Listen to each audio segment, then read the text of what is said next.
Hi, my name is Alexandra West, and for my post on the significant event that impacted Mexico City, I put the introduction of the Pan American Highway, also known as the Inter American Highway.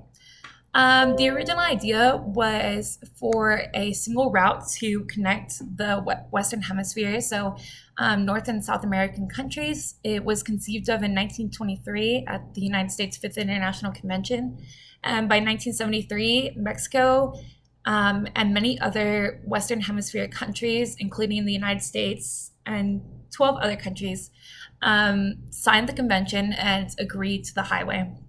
Mexico was the first of all Latin American countries to finish their portion of the highway, and they completely funded it themselves. So Mexico paid for its entire portion of the highway being built.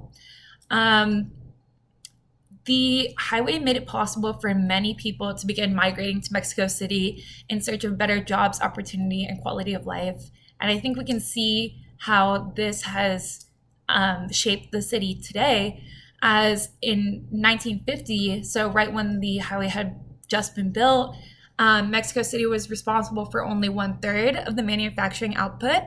And by 1960, just 10 years after the highway was built, Mexico City was responsible for half of all manufacturing output of Mexico and one fifth of the entire population of Mexico. Um, the the growing workforce can be really contributed to all these people traveling from South America to Mexico City in search of jobs, as Mexico City was the capital of Mexico.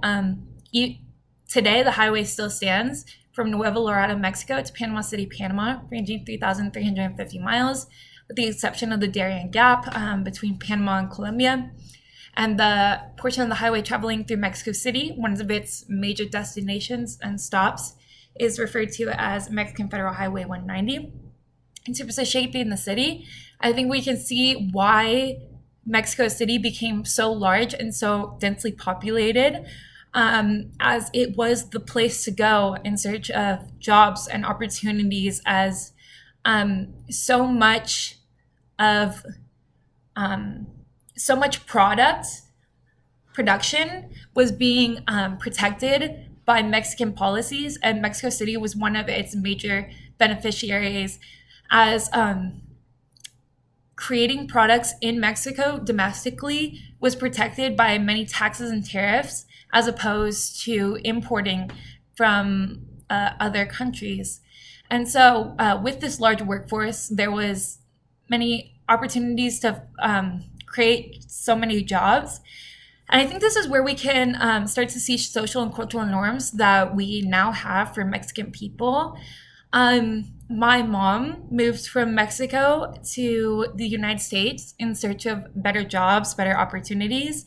And she definitely is very grateful to the United States for the opportunities it has given her.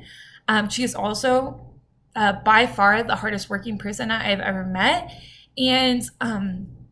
And this is where we start to think of people that come from Mexico to the United States as being like really hard workers, especially like associating like Mexican men with construction, or women with like clothing, etc. About Mexican people moving to the United States being dreamers or having the American dream. I would argue that in 1950, the dream was the Mexican dream, coming from so many people in South American countries moving to Mexico City in particular in search of better life, financial success. And so I think that the introduction of the Pan American Highway was really impactful on Mexico City, and how we now think about Mexican people, and the cultural norms that are set in place, as it created an opportunity for so many people to move to the city and take advantage of these opportunities, making new opportunities.